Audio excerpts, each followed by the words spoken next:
교독문 94번 새해 두 번째 말씀을 교독하시겠습니다.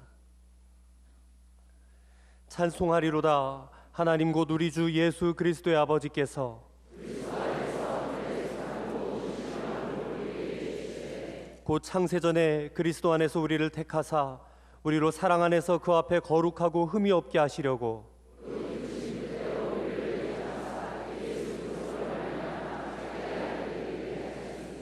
이는 그가 사랑하시는 자 안에서 우리에게 거저 주시는 바 그의 은혜의 영광을 찬송하게 하려는 것이라.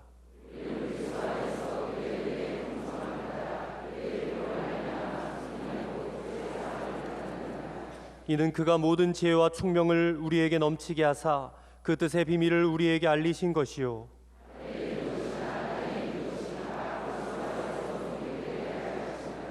모든 일을 그의 뜻의 결정대로 일하시는 이의 계획을 따라 우리가 예정을 입어 그 안에서 기업이 되었으니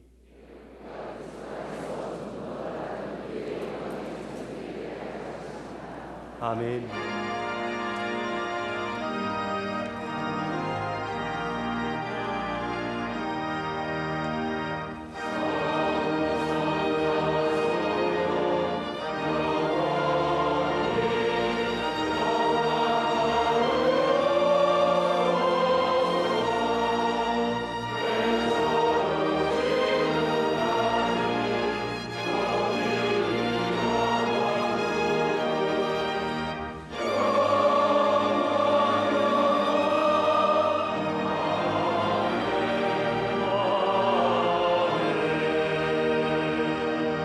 전능하사 천지를 만드신 하나님 아버지를 내가 믿사오며 그 외아들 우리 주 예수 그리스도를 믿사오니 이는 성령으로 잉태하사 동정녀 마리아에게 나시고 본디오 빌라도에게 고난을 받으사 십자가에 못 박혀 죽으시고 장사한 지 사흘 만에 죽은 자 가운데서 다시 살아나시며 하늘에 오르사 전능하신 하나님 우편에 앉아 계시다가 저리로서 산자와 죽은 자를 심판하러 오시리라.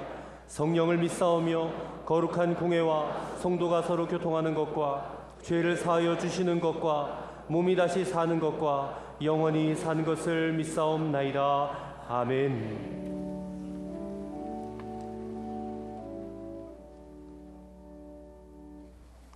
오늘 성경 말씀은 열왕기하 2장 1절부터 9절까지의 말씀입니다. 여호와께서 회오리 바람으로 엘리야를 하늘로 올리고자 하실 때에 엘리야가 엘리사와 더불어 길갈에서 나가더니 엘리야가 엘리사에게 이르되 청하건대 너는 여기 머물라 여호와께서 나를 베델로 보내시느니라 하니 엘리사가 이르되 여호와께서 살아계심과 당신의 영혼이 살아있음을 두고 맹세하노니 내가 당신을 떠나지 아니하겠나이다 하는지라. 이에 두 사람이 베델로 내려가니 베델에 있는 선지자의 제자들이 엘리사에게로 나와 그에게 이르되 여호와께서 오늘 당신의 선생을 당신의 머리 위로 데려가실 줄을 아시나이까 하니 이르되 나도 또한 아노니 너희는 잠잠하라 하니라. 엘리야가 그에게 이르되 엘리사야 청하건대 너는 여기 머물라 여호와께서 나를 여리고로 보내시느니라. 엘리사가 이르되 여호와께서 살아계신가 당신의 영혼이 살아있음을 두고 맹세하노니 내가 당신을 떠나지 아니하겠나이다 하니라. 그들이 여리고에 이르매 여리고에 있는 선지자의 제자들이 엘리사에게 나와 이르되 여호와께서 오늘 당신의 선생을 당신의 머리 위로 데려가실 줄을 아시나이까 하니 엘리사가 이르되 나도 아노니 너희는 잠잠하라. 엘리야가 또 엘리사에게 이르되 청하건대 너는 여기 머물라 여호와께서 나를 요단으로 보내시느니라 하니 그가 이르되 여호와께서 살아계심과 당신의 영혼이 살아있음을 두고 맹세하노니 내가 당신을 떠나지 아니하겠나이다 하는지라. 이에 두 사람이 가니라. 선지자의 제자 50명이 가서 멀리 서서 바라보매 그 두 사람이 요단가에 서 있더니 엘리야가 겉옷을 가지고 말아 물을 치매 물이 이리저리 갈라지고 두 사람이 마른 땅 위로 건너더라. 건너매 엘리야가 엘리사에게 이르되 나를 내게서 데려감을 당하기 전에 내가 네게 어떻게 할지를 구하라. 엘리사가 이르되 당신의 성령이 하시는 역사가 갑절이나 내게 있게 하소서 하는지라. 아멘.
갈릴리 성가대와 게스트라의 귀한 찬양에 감사합니다. 현대인에게는 세 가지의 우상이 있다고 합니다. 하나는 돈이라는 우상입니다. 흔히 이 우상을 가리켜서 만문의 우상이라고 부릅니다. 현대인들은 돈이라는 것을 참으로 대단하게들 생각합니다. 돈이 있으면 교만하고 돈이 없으면 절망합니다. 얼마 전에 몇 해가 됐나요? 한 주간지에서 20대가 가지고 있는 돈에 대한 여론조사를 하여 그 결과를 발표한 적이 있습니다. 그 발표를 보면 20대에 관한 이야기입니다. 명예보다 돈이 더 중요하다고 생각하는 20대 약 61%가 그렇다고 합니다. 돈으로 행복을 살 수 있다고 생각하는 20대 48%가 넘습니다. 결혼해서 가난하게 사느니 혼자 살겠다고 얘기하는 분들 약 57%나 됩니다. 그러면서 그 주간지가 결론적으로 말하기를 미래 한국 사회의 주역이 될 20대 한마디로 이렇게 얘기하실 겁니다. 돈이 좋다. 돈 소중하지요. 그러기에 2014년을 맞이하면서 제일 먼저 말하는 것이 있다고 한다면 경제의 문제입니다. 2014년에 첫 해가 시작하면서 신문이나 매스컴에서 가장 많이 다뤘던 문제가 앞으로의 경제가 어떻게 될 것인가, 온통 돈에 대한 얘기입니다. 그 액수는 상상을 초월하는 이야기들 뿐입니다. 어느덧 우리의 삶 속에 돈이라는 게 우상으로 자리 잡고 있습니다. 또 하나 있다면 기술이라는 우상입니다. 지식과 기술을 우상으로 섬깁니다. 지식과 기술이 있을 때 모든 것을 다 소유한 것처럼 생각합니다. 그런데 가만히 보십시오. 지식과 기술은 우리의 삶의 윤택과 안락함은 가져다 주는지 모르지만 가만히 우리의 삶, 내면의 삶을 들여다보면 더 공허하고 더 갈급한 모습인 것을 발견하게 됩니다. 지식과 기술이 다 우리의 문제를 해결해 주는 것 같지만 정작 우리의 내면의 문제는 해결하지 못하며 더욱더 고독과 공허감으로 몰아가는 것을 경험하게 됩니다. 또 하나 있다고 한다면 자기라는 우상입니다. 모든 것이 다 자기중심입니다.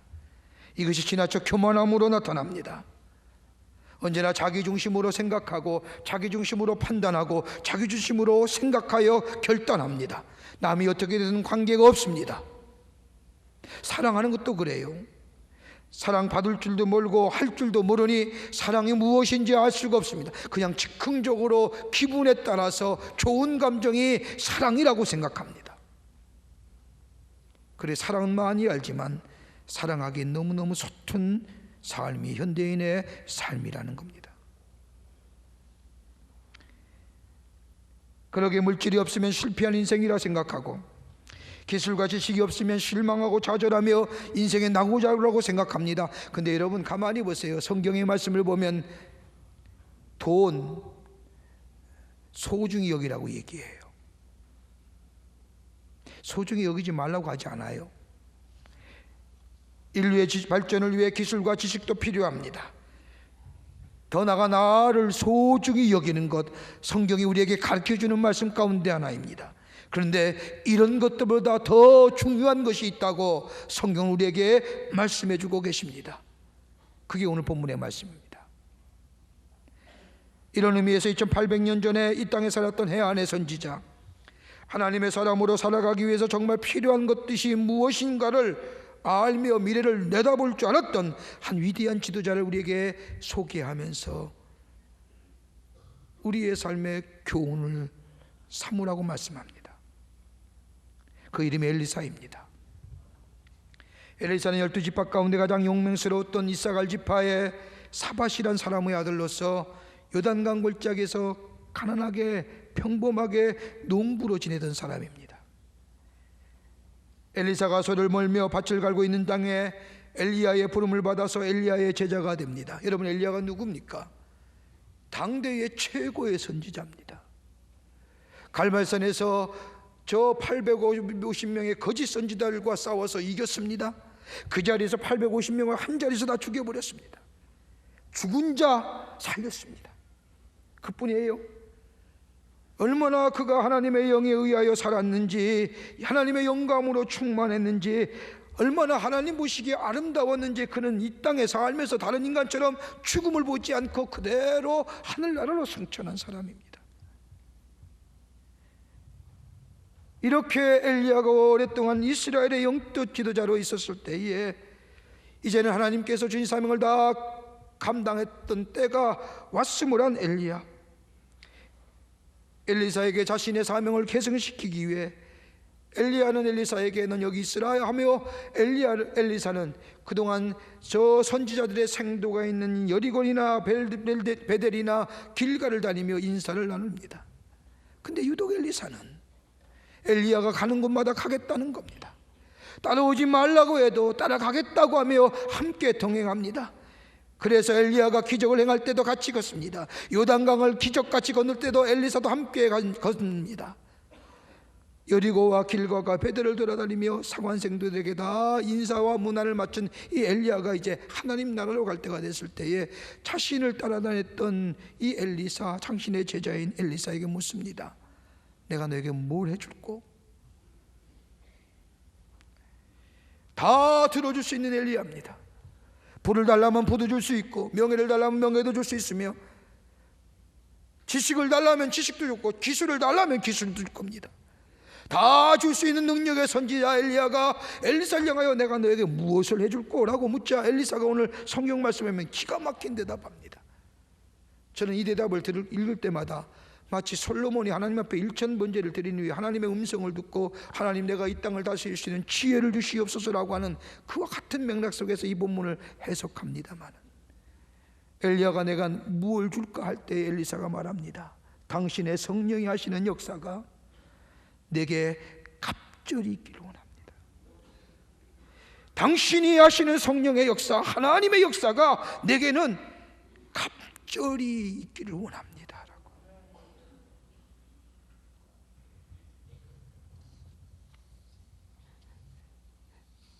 엘리사는 세상의 그 어떤 것보다 영감이 소중한,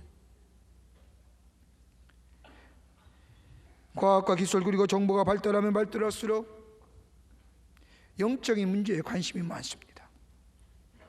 그래서 미래학자는 얘기하기를 21세기는 영성의 시대라고 얘기합니다.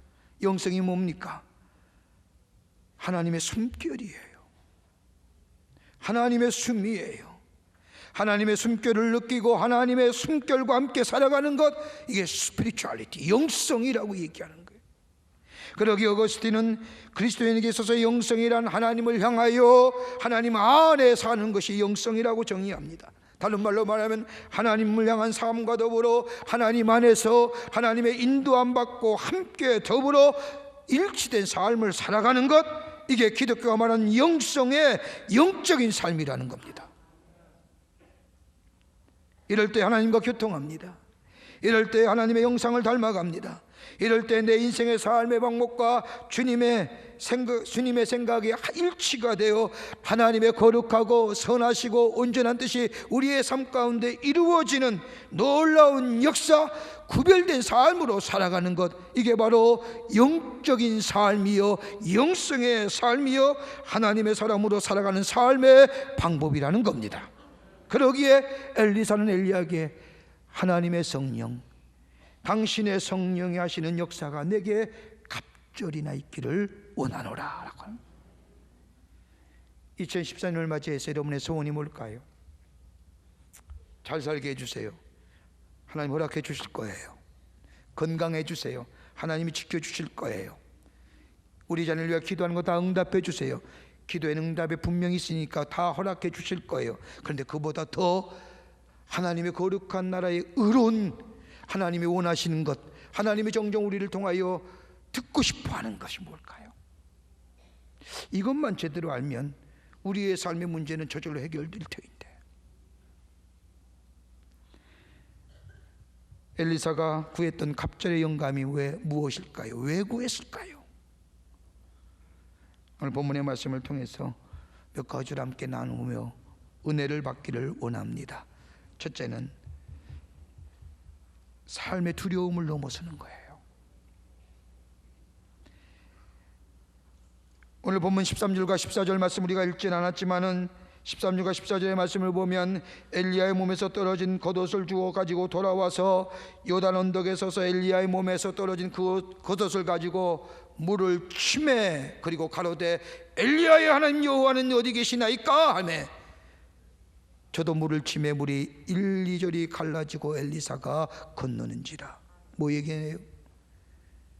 갑절의 영감을 주시옵소서라고 구했던 엘리야가 하늘나라로 승천한 후에 떨어진 겉옷을 가지고 하나님이 내게 갑절의 영감을 주시옵소서라고 구했던 이 엘리사, 그 엘리야의 겉옷을 가지고 엘리야가 요단을 건넜던 것처럼 엘리야의 겉옷을 가지고 요단을 내리치며 엘리야와 함께 하셨던 하나님이 어디 계십니까? 라고. 그러자 뭐요? 요단이 갈라졌다는.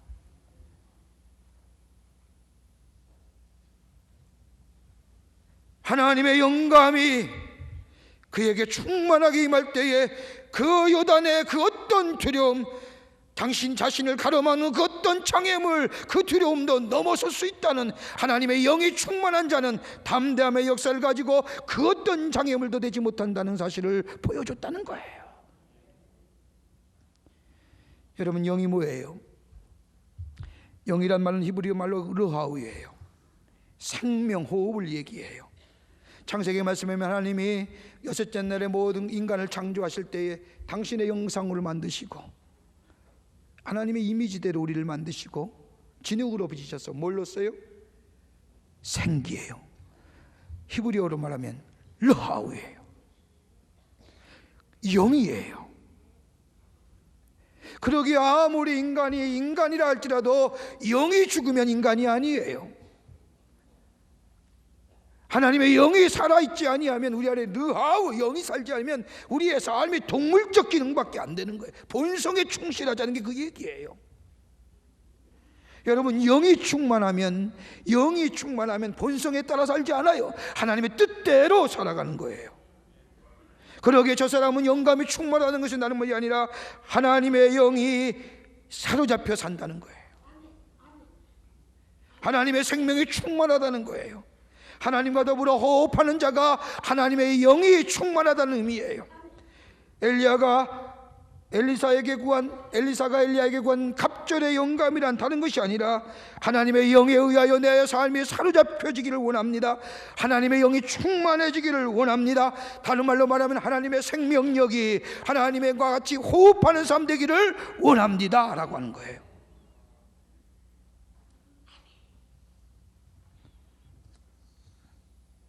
여러분, 현대에 와서 현대인에게 가장 큰 문제되는 게 심리적 요인이 뭔지 아십니까? 다른 것 아니라 두려움이라는 거예요. 마음속에 내면에 가지고 있는 두려움이. 그러니까 어떤 학자는 인간이 가지고 있는 두려움이 대체 몇 개나 될까 조사해 봤더니 약 654가지가 된대요. 근데 이 가운데 건 90%는 안 해도 될, 가지지 말아야 할 두려움이라는 거예요. 여러분, 마태복음 8장의 말씀을 보면 예수님과 제자들이 함께 갈릴리 호수를 건너가세요. 갈릴리 호수를 건너가는 도중에 갑자기 풍랑을 만났습니다. 물이 배에 넘쳐 들어옵니다. 이것 때문에 제자들이 전전긍긍하다가 두려움에 떨며 배 밑에서 주무시던 예수님을 깨웁니다. 그러면서 뭐라고 얘기하느냐? 예수님, 우리가 죽게 되었습니다. 그러자 예수님이 제자들의 이 소리를 듣고 일어나셔서 제자들 향하여 꾸짖습니다. 어찌하여 너희는 믿음이 없느냐? 그리고 풍랑을 잔잔케 하세요. 여러분, 가만히 생각해 보세요. 제자들이 두려움을 갖게 된 것이 뭘까요? 풍랑이에요.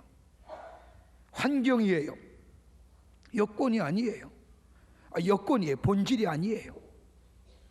제자들이 두려움을 갖게 된 것은 환경과 여건, 외부적인 문제예요. 내부적인 문제가 아니에요. 우리에게 두려움을 가져다 준 것은 다분히 환경과 여건입니다. 여러분, 올해는 특별히 지구촌에 세계적인 스포츠 경기가 많은 해입니다. 겨울철에 소치에 동계올림픽도 있게 되고 여름에는 월드컵 축구 경기도 합니다.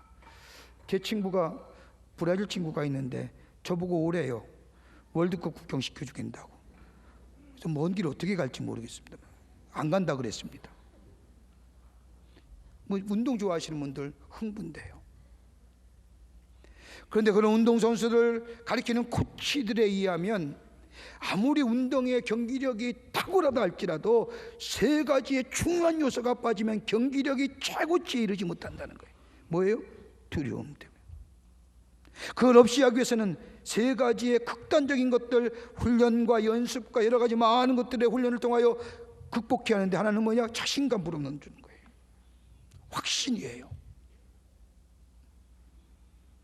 확신이 있을 때에 심리적 안정을 이룬다는 거예요. 또 하나 있다고 한다면 집중하는 거예요. 어떤 환경이든 어떤 조건이든 흩어지지 않는 집중력, 거기에 경기력의 향상을 가져다 준다는 거예요. 또 하나는 용기예요. 결정적인 시간에, 결정적인 순간에 용기가 있어야 돼. 경기력도 탁월할 뿐만 아니라 외적인 요인에 흔들리지 않는 이 내적인 것이 강하게 될 때에 소기에 목표한 목표를 이루친다는 거예요. 여러분, 엘리사가 엘리야를 향하여 하나님의 당신의 성령이 하시는 역사가 내게 갑절이나 있기를 원한다고 하는 이 고백은 다른 게 아니라, 내가 앞으로 당신의 귀한 사명을 계승해야 될 텐데 내 앞에 있어질 외부의 환경과 여건, 그 두려움 이길 수 있는 하나님의 생명력, 하나님의 영, 하나님의 숨결 내 안에 갑절이나 더하여 주셔서 그 두려움을 하나님과 더불어 넉넉히 이겨 승리케 하여 주시옵소서라고 구한 것이라는 거예요. 하나님의 영이 충만하면요, 미래를 내다볼 수 있어요. 하나님의 영이 충만하면 지혜의 영이 넘쳐요. 하나님의 영이 충만하면 균형 잡힌 인생으로 살아가요. 하나님의 영이 충만하면 환경에 지배받지 아니하여, 하나님의 영이 충만하면 능력 있는 담대함, 거룩한 용기의 사람이 되는 줄 믿습니다. 그러기에 엘리사는 갑절의 영감을 더하여 주셔. 올해 무엇을 구할 걸까요? 하나님 앞에 무엇을 구하고 기도하세요? 오늘 엘리사가 구했던 것처럼 하나님이여, 내 인생의 올해 한 해의 여정의 길, 어떤 것이 내게 닥쳐와도 두려워하지 않게 하시고, 하나님의 영이 주신 갑절의 영을 가지고 그 두려움을 넘어서서 하나님의 숨결과 하나님의 생명력을 가지고 살아가는 저희들 되게 해 주시옵소서라고 기도하는 자, 이게 바로 그리스도인의 삶인 줄 믿습니다. 두 번째는 생명의 역사가 일어납니다. 오늘 성경 읽진 않았지만 갑절의 영감을 받은 엘리사, 첫 번째가 요단 강물을 가르는 역사였고, 두 번째는 열왕기하 2장 19절과 22절에 기록되어 있습니다. 갑절의 영감을 받은 엘리사 여리고성에 들어갑니다. 가만히 보니까 식물이든 사람이든 물을 못 먹는 거예요. 황폐해지고 물이 나빠졌습니다. 환경이 오염된 겁니다. 그러기에 여리고의 사람이 살 수 없는 땅으로 변해가는 겁니다. 사람들은 아무것도 할 수 없어요. 그런데 하나님의 영으로 갑절의 영감을 받은 엘리사가 그 여리고성에 그 못 먹는 물, 식물이든지 사람이든지 못 먹는 물을 생명의 물로 바뀌는 기적의 역사를 일으킵니다. 하나님의 영의 갑절이나 받은 엘리사. 여러분, 사도행전 2장의 말씀을 보면 초대교회 성령의 역사를 얘기하며 하나님의 영에 대하여 이렇게 설명합니다. 사도행전 2장 2절과 3절의 말씀을 보면, 호련히 하늘로부터 급하고 강한 바람 같은 소리가 있어 저희 앉은 집에 가득하며 불의 혀같이 갈라지는 것이 저희에게 보여 각 사람 위에 임하더니, 성령은 두 가지의 모습으로 나타나는 거예요. 하나는 뭐냐? 급하고 강한 바람이에요. 여러분, 바람이라는 게 뭐예요? 신적인 표현이에요. 구름 같은 것, 하나님의 임재를 상징하는 거예요. 불 같은 것, 자연의 현상 속에 하나님 어떻게 임재하느냐, 그 자연의 안에 속에 나타나는 하나님의 임재를 가리키는 말입니다. 하나님의 현존하심을 얘기하는 거예요. 바람이라는 것이 하나님의 현존을 얘기하며, 바람이 분다고 하는 것은 하나님의 생명력이 임한다는 거예요. 그러기에 성령이 임한다고 하는 것은 하나님의 생명력이 우리에게 임한다는 거예요. 또 하나, 불의 혀같이 갈라진다고 해요. 여러분, 불은 하나님의 생명력이에요. 엘리야가 저 갈멜산에서 850명의 저 이단의 사람들, 다른 종파를 믿는 지도자들과 갈멜산에서 영적 전투를 할 때에 하늘에서 뭐가 내려와요? 불이 내려왔어요. 심판적 요소이기도 하지만 더 나아가 하늘의 강력한 에너지예요. 여러분, 불은 특별히 모든 것을 다 사라지게 하잖아요. 깨끗게 하잖아요. 정결케 하잖아요. 묶였던 것을 풀어주는 거예요. 하늘에서 불이 혀같이 임했다고 하는 것은 다른 것이 아니라 정결한 역사, 깨끗한 역사, 묶였던 것을 풀게 하는 역사가 일어나는, 하나님의 영이 임하면 우리 안에 정결케 되고 경결케 고깃게 되고 깨끗게 되고 묶였던 것이 풀어지는 역사가 일어나는 거예요. 한마디로 두 개를 종합해 보면 뭐예요? 생명의 역사라고 하는 거예요. 새로운 생명력이라고 하는 거예요.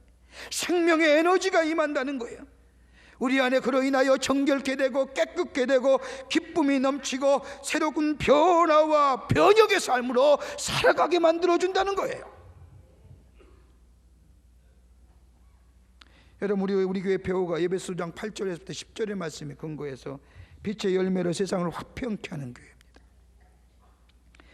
여러분, 빛 대신 예수가 우리 안에 계시면 빛의 효과가 나타나요.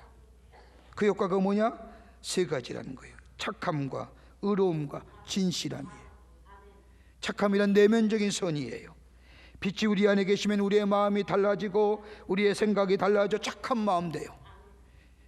우리의 마음이 밝아져서 욕심과 더러움이 물러가고 착한 마음 돼요. 그래서 예수 믿으면 착한 마음 돼야 돼요. 착한 마음이 아니면 빛 대신 예수가 아니 계신 거예요. 두 번째는 의로움이에요. 여기서 의로움이란 사람 앞에서나 하나님 앞에서의 마땅히 해야 할 행동적 규범이에요.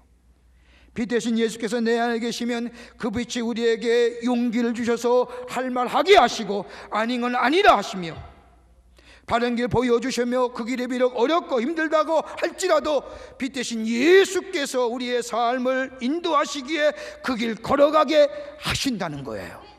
이게 의로움이에요. 또 하나는 뭐예요? 진실함이에요. 도덕적 진실이에요. 빛의 자녀로 신실한 모습이에요. 여러분, 창세기에 나온 요셉 보세요. 요셉의 탁월성이 뭐예요? 신실함 아니에요? 보이지 않는 하나님 앞에서 신실하니 보이는 사람 앞에서는 어련하겠어요? 거짓 없는 삶이에요. 근데 문제는 뭐예요? 이 착함과 진실함과 의로움을 내 의지와 내 선택으로 하려고 하니까 내가 진실하게 보이려고, 내가 착하게 보이려고, 내가 정말 의로워 보이려고 하니 안 되는 거예요. 내가 하려고 할 때 뭐가 나타나요? 거짓만 나타나는 거예요. 형식만 나타나는 거예요. 척하는 거예요. 여러분 보세요. 저 보세요. 저 좀 한번 봐주세요. 제 얼굴 빛나요, 안 빛나요? 원래 빛나는 사람이었어요? 아침에 로션을 더덕더덕 바르고 진하게 발라서 빛나는가요? 아니에요. 왜 빛나요?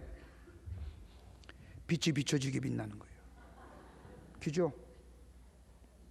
꺼보세요. 저 컴컴한 사람이에요. 빛이 비춰지기에 환한 거예요. 빛이 있기에 밝은 거예요. 빛 대신 예수가, 우리가 예수를 바라보며 그 빛을 내 안에 가질 때에 내 결심과 내 의지와 내 선택이 아니라 빛 대신 예수가 내 안에 비춰지며 내게 있을 때에 그로 인하여 내 안에 착함과 의로움과 진실함이 생기는 거예요. 이게 생명의 역사예요. 내가 나타나고 싶어서가 아니에요. 예수가 내 안에 계시기에 착함이 있어요. 예수가 내 안에 계시기에 의로움이 있어요. 예수가 내 안에 계시기에 진실함이 있어요. 이 생명의 에너지, 하나님의 영이 내 안에 계심으로 인하여 내 안에 있는 이 생명적 에너지를 내가 발산하고 싶어서가 아니라 저절로 드러남으로 인하여 다른 사람에게 생명의 역사를 전하는 거예요. 이게 생명력이에요. 이게 피스메이커예요.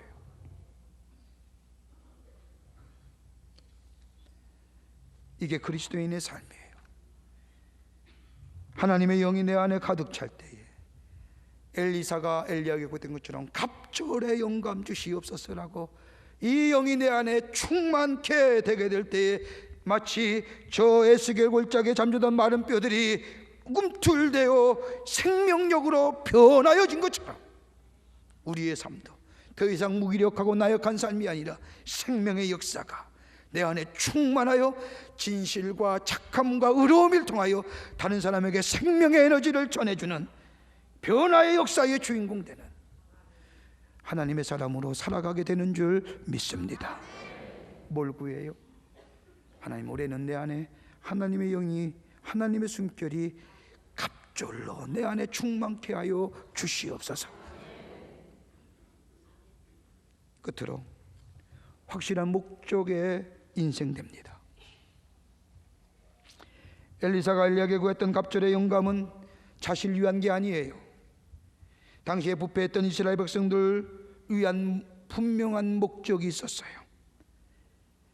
저들을 구원하기 위한 목적이고 더 나아가 하나님의 영광을 위한 목적이기에 갑절의 영광, 하나님의 영광을 위하여. 여러분, 목표와 목적은 다릅니다. 목표는 단시간 내에 이룰 수 있는 것이 목표라고 한다면, 목적은 내 일생이 마칠 때까지 이루어야 할 것이 목적이에요. 이걸 가리켜서 성경은 비전이라고 얘기해요. 성경은 묵시라고 얘기해요. 그러기에 잠언서 29장의 말씀을 보면 묵시가 없는 백성은 뭐예요? 망한다 그랬어요. 비전이 없는 것, 다른 말하면 목적 지향적 인간이고 미래 지향적 삶이라는 거예요. 여러분, 우리의 비전이 뭐예요? 그리스도인의 삶의 목적이 뭐예요? 엘리야가 가졌던 것과 똑같은 거예요. 궁극적으로 우리의 삶을 통하여 하나님의 영광이 드러나는 삶이에요. 이거 비전의 사람이에요. 그러기에 지도자를 가르쳐서 비전홀이라고 하는 얘기가 비전의 사람, 확실한 목적 지향적 삶이라는 거예요. 여러분, 하나님의 영광을 위하여 내가 비전을 삼고 내 목적으로 살았으면 몇 가지 특징이 일어나요. 첫째는 뭐냐? 집중력이 생겨요. 뭘 하든지 뭐예요? 주의 영광을 위해서. 전 잘 모르지만 바이올린 키는 우리 집사님들, 우리 여러분, 내가 드러나려고 하면 돼요? 저는 가만히 보면 눈을 감고 막 이렇게 치는 모습을 보면 왜 폼 잡는 걸까 생각했더니 그게 아니더라고요. 뭐예요? 영으로, 어떤 영인지 모르지만, 그죠? 눈 반들반들 보고 뜨고 저 사람들이 내가 치는 모습을 보면 어떻게 생각할까 보면 그 막 완전히 안 되잖아요. 여러분, 집중력이. 더 나아가 결단의 삶이에요. 여러분, 우리의 인생은 매일매일 선택과 결단의 삶이에요.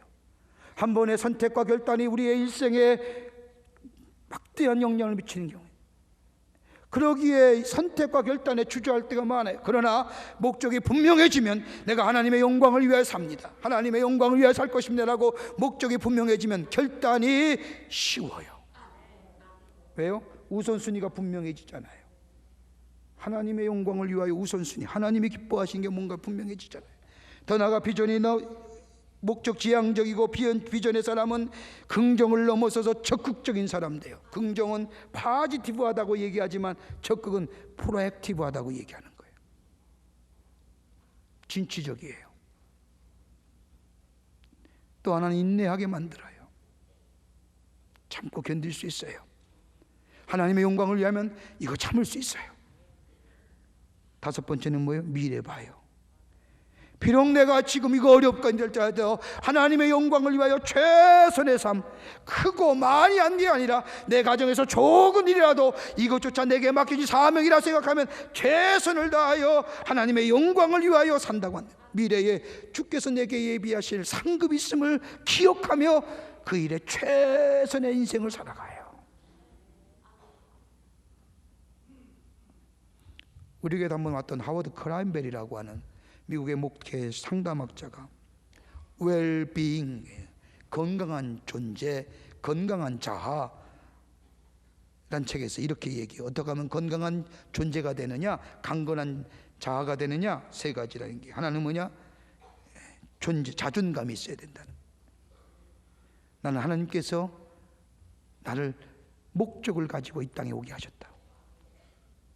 하찮은 일이라도 자존감의 사람 되라는 거예요. 또 하나는 뭐예요? 내가 하는 일이 가치와 의미가 있다는 거예요. 의미와 중요성도라는 거예요. 또 하나는 뭐냐? 세 번째는 자신감이에요. 내가 하는 일이 다른 사람과 나와 내 이웃을 위하여 중요한 일이라는 거예요. 다른 거 아니에요. 하나님이 나를 가치 있는 존재로 만들었고 나는 하나님 앞에서 소중한 존재며 내가 하는 일은 가장 중요한 일이라고 생각하며 살아라. 그러면 웰빙 존재 된다는 거예요.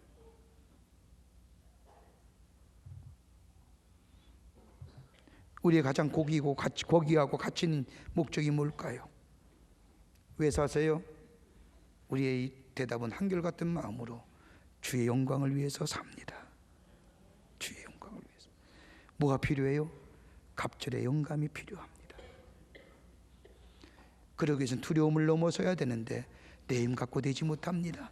주여, 주의 영이 내게 충만케 하시옵소서. 하나님의 숨결이, 하나님의 생명력이 내 안에 넘쳐나 주님과 함께 두려움을 넘어서고 하나님의 생명력이 충만하 내 안에 착함과 의로움과 선함을 가지고 진실함을 가지고 생명의 역사, 생명의 에너지를 증거해 주며 하나님의 영광을 위하여 살기 원합니다. 소중한 의미, 가치 있는 존재입니다. 가치 있는 일을 합니다 라고 내가 믿으며 살 때에 우리는 하나님의 새로운 생명의 역사를 이루어가는 하나님 나라의 복된 백성이 되는 줄 믿습니다. 이것이 바로 하나님의 나라와 의를 구하는 거 아니에요? 마태복음 6장 33절의 말씀처럼 너희는 먼저 하나님의 나라와 의를 구하라. 그리하면 이 모든 것을 다 너희에게 더하여 주시리라. 하나님의 영광을 위하여 사는 여러분들 때에 그걸 위해서 갑절의 영감을 구하고 그 영의 인도함 받는 삶 될 때에 우리는 우리 안에 가졌던 간절한 믿음의 소원들이 다 이루어져 하나님의 축복을 받으며 사는 복된 인생 되는 줄 믿습니다. 갑절의 영감으로 2020년 한 해를 승리하며 사는 여러분과 저와 되시기를 주의 이름으로 축원합니다.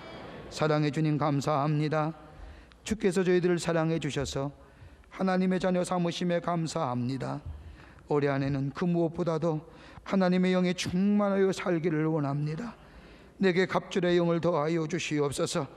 두려움을 넘어서게 하여 주시고 생명의 역사를 나누어 주며 하나님의 영광을 위하여 사는, 그래서 주께서 예비하신 놀라운 하늘의 축복을 내 삶 속에 누리며 경험하며 나누어 주며 사는 저희들 되게 하여 주시옵소서. 성령이 도우시고 우리 안에 내재하시어 충만케 하여 주실 줄 믿사옵고 예수님의 이름으로 기도하옵나이다. 아멘.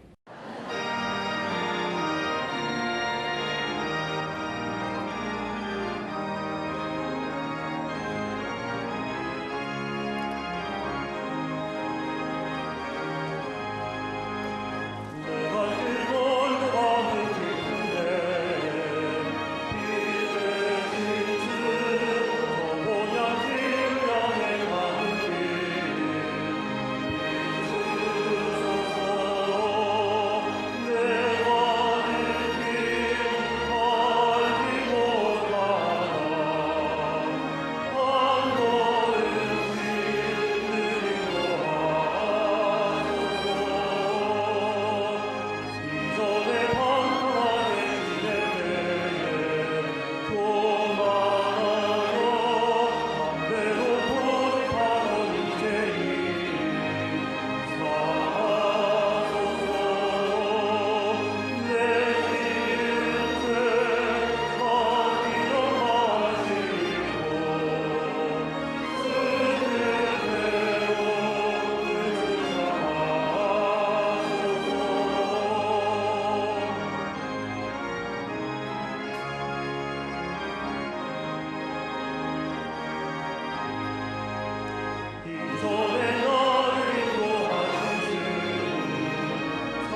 지금은 우리 주 예수 그리스도의 크신 은혜와 하나님 아버지의 형용할 수 없는 사랑하심과 내재하시며 역사하시며 교통하시는 성령님의 놀라운 능력 역사가 2014년 새해 첫 주일에 주의 전에 올라와 성령의 갑절의 능력을 가지고 세상의 모든 다가올 두려움을 넘어서고 생명의 역사를 경험하며 하나님의 영광을 위하여 살아 이 땅에 새로운 하나님의 창조의 역사를 일으키는 하나님 나라의 주인공 되는 삶 살기로 새롭게 결단하고 저 세상을 향하여 나아가는 우리 모든 사랑하는 광림의 권속들과 영상을 통하여 예배드리는 한국교회 성도들과 그 밖에 당신의 거룩한 백성들을 위해 주께서 지금으로부터 영원토록 함께 하시기를 간절히 축원하옵나이다.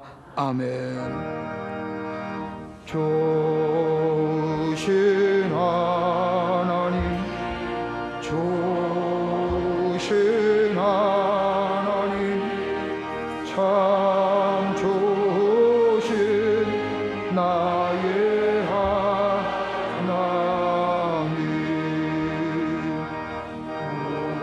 우리의 예배를 받으신 하나님, 참